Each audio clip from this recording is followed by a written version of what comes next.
On a wintry night in June 2011, 16-year-old Sara Milosevic and her friend Stephanie were ready to celebrate. We were heading to an end of the exam party. We were really excited to go. We rocked up about 8 o'clock. We started to drink a few drinks. Armed with a pack of pre-mixed alcohol energy drinks, the girls were up for a fun night. But after just a few cans, Sara took a turn for the worse. Sara probably had about 3.5 an hour. I think she sculled the first couple. Then maybe after a few hours, Sara was starting to feel really ill. I was in the bathroom for probably the rest of the night, just vomiting constantly. I just thought she was just drank a little bit too much and was just sick from that, and I didn't think anything bad of it. About 11 p.m, Sara called her parents to collect her. 4 hours later, she was dead. Her father, an analytical chemist, blamed the energy drinks. I was really upset knowing that I had the same drinks Sara had the same amount. I thought it could have happened to me. We need to be very wary of anything that may trigger rhythm problems of the heart, and energy drinks have been shown recently to be one of these potential triggers. I don't think people really understand the risk. They don't see the dangers that the medical profession see. I think, and the science says, that these drinks are perfectly safe.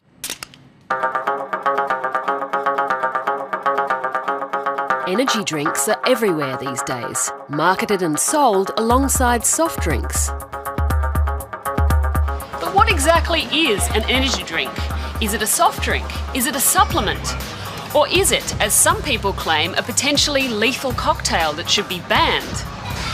Nothing on the back of the can that looks particularly worrying, but there's a growing concern among the medical community that these drinks are a recipe for disaster.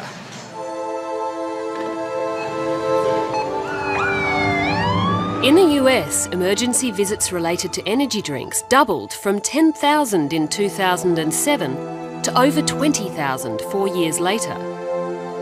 Dr. Naren Gunja wanted to know if something similar was happening here. Over a 5-year period, we had a 5-fold increase in the number of people who called a poison centre annually who'd had adverse effects from energy drinks. So you said about 14, did you? Primary cause of the toxicity comes from the caffeine and the sugar content. So that would include an altered mental status, a tremor? There was a wide range of symptoms, sometimes just chest pain or mild palpitations and tremor, bit of anxiety, all the way up to some serious effects such as seizures, heart attacks, cardiac arrhythmias. Nearly half of the callers required hospitalisation. Their average age was just 17. It is worrying because these people are still developing. They have developing brains as well as their body, and when they have abnormal events like this at a young age, you wonder whether it sets them up for future adverse cardiac events.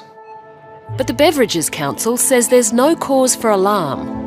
Food Standards Australia New Zealand has tested caffeine thoroughly, and they've come up with that particular cap of caffeine at 80 milligrams for the 250 ml as being a perfectly safe level.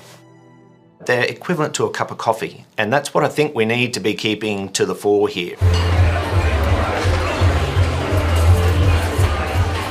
I'm a big fan of a morning coffee, and so far it's never landed me in the emergency department. So if there's no more caffeine in an energy drink than there is in an espresso shot, why all concerned? Perhaps because there's more to it than that. Energy drinks have numerous ingredients, and each of those have a different action in the body. Caffeine is responsible for much of the energy kick, but it's helped along by a hefty serving of sugar, up to 13 teaspoons in one can. Energy drinks also contain a variety of exotic-sounding compounds like guarana, taurine, ginseng and inositol, among others. I call them a brain chemistry Molotov cocktail. Within the same can, you have stimulants, antidepressants, and anti-anxiety agents. If I'm drinking an energy drink, I might not notice that I'm getting anxious and nervous or that I've had too much. Whereas if I'm drinking a cup of coffee, I know when I get a little shaky and I know to stop using it. There's a widespread belief that you can perform better on energy drinks. But is that the case? We tested energy drinks on flight performance in pilots. We tested skills such as complex turns and straight and level flight, and people's ability to respond in emergency scenarios. Pilots were found to make more errors when they used energy drinks. This is one reason why US Navy pilots are banned from consuming energy drinks before flying. Many athletes and coaches use energy drinks because there's been so many studies out there showing that it improves reaction time, power output. Just because something increases reaction time doesn't mean necessarily that it's going to increase performance. Another major difference between coffee and energy drinks is the way they are consumed. See how fast you can drink a 250 milliliter energy drink.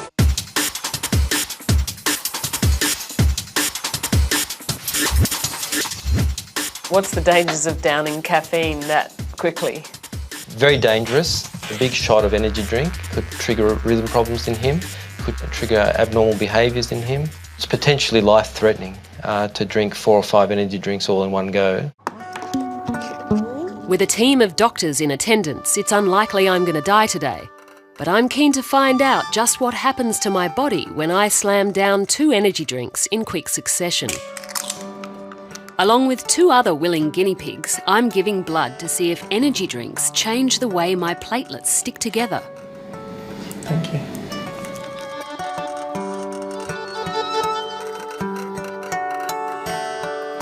Following the energy drink, your stickiness increased 2-fold.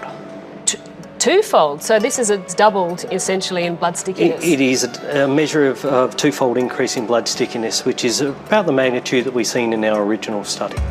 Increased stickiness of the blood raises your risk of developing a life-threatening clot, a cause of heart attack and stroke. And was that the same as Lauren and Laura? Our other 2 participants showed an even greater increase in their blood stickiness than you. I think Lauren was up to 3-fold and Laura 4-fold. Right, so every single person had sticky blood after drinking the energy? Yes. What do you think it is? Do you know? We don't know for sure. We do know that it's unlikely to be the caffeine in the product, but that doesn't exclude that there is an interaction between caffeine and one of the other major products, either taurine or glucuronolactone. Increased blood stickiness is also a predisposing factor for cardiovascular disease. What adds to this risk is if your blood vessels don't function properly. This next test will tell us just that. The blood pressure cuff has cut off circulation to my arm, so essentially my arm is flatlining. When the cuff is released, we'll see how well my blood vessels bounce back. You'll see the deflections coming back almost immediately. You can feel that blood flow back. And the results show my blood vessel function has declined. Your overall responsiveness has come down by about 10%. Though you may be more towards the upper end of the normal responsiveness, the energy drink has still had a significant effect on your blood vessel function. But Lauren's decline in function is even more worrying. I can see it's a less of a... You can see a dramatic reduction in her blood vessel function. She actually has a profile more like a patient with cardiovascular disease than a normal person now. Really? So it's pushed her into a dangerous Yes, range? it's taken her from the lower normal limit into an abnormal limit. So quite dramatic responses within an hour. Today's results reflect what Dr. Willoughby found in his original study, and the 2 risk factors work together. When your blood vessels aren't functioning well, sticky platelets are more likely to adhere and form clots. If you have both abnormal blood vessel function and increased stickiness in the coronary arteries, the arteries that run around the heart, that stops the blood flow around the heart and that leads to a heart attack. But that's only one route to a heart attack. George Greaves was a big fan of energy drinks, but never consumed more than the recommended amount. I used to drink 1 to 2 cans a day. I'd have one on the way to work. Yeah, I did feel my heart race, but I just thought that was a normal thing. I thought, well, it's an energy drink. But when he started suffering dizzy spells, he knew something was up. I'd been unwell for a couple of days and was drinking the energy drinks to try and perk myself up. Went to a local doctor, so he sent me off to a local hospital, and it was at the local hospital that they told me I was having a heart attack. George had an underlying heart condition called Brugada syndrome, a rhythm disorder that can cause the lower chambers of the heart to beat abnormally fast. George's doctor believed the energy drinks had exacerbated the condition. Before I had my heart attack, I had no idea that I had an underlying heart fault. Taking these energy drinks sometimes will unmask an underlying heart problem. We know of at least 40 different genetic heart conditions that people can have. You're talking about one in a few hundred people, and that's a significant population risk. And my health has gone downhill rapidly. It's a very cruel irony because I was taking these drinks to be better at work, and now I can't work because of my condition. An American review found that even without a heart condition, energy drinks can raise the risk of cardiac arrest in some people by lengthening their QT interval.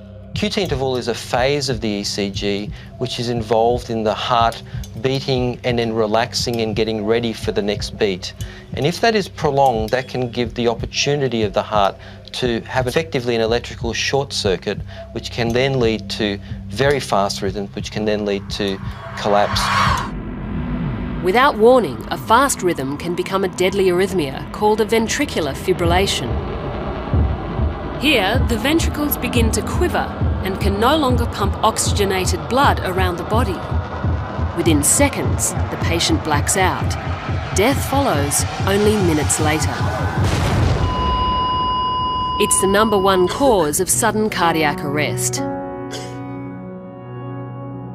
This bears striking resemblance to Sarah's story. The final coroner's report deemed Sarah's death natural and undetermined, a likely cardiac arrhythmia. See, the difficulty is trying to link between an energy drink and a cardiac arrest and an actual causation. In other words, the energy drink caused the rhythm problem. That's a very difficult thing to prove, but there seems to be more and more numbers of these cases being reported. We're beginning to see an association between young people dying suddenly or having very severe symptoms and the consumption of energy drinks. We know it's going to be harmful for some people.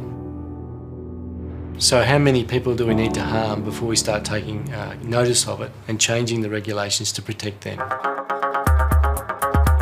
While Australia has some of the strictest energy drink regulations in the world, the medical community wants to see more. We should restrict the sale of it. Our children can walk into any of these stores and buy the product right now. No one's going to stop them.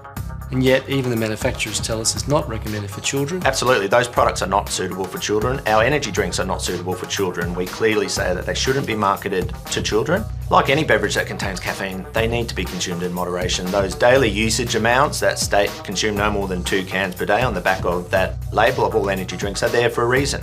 Now let's have a look at the warning labels. They're very minor. You'll struggle to find them on a can. Those labels need to be increased in size so people know what they're doing and they know what the risks are. In a way, this sort of reminds me of what smoking was like 30 years ago. We had a product which is fashionable, good exposure to young people, but we really don't know if its effects both short-term and long-term, and so it's potentially a similar public health issue as we saw with smoking many years ago.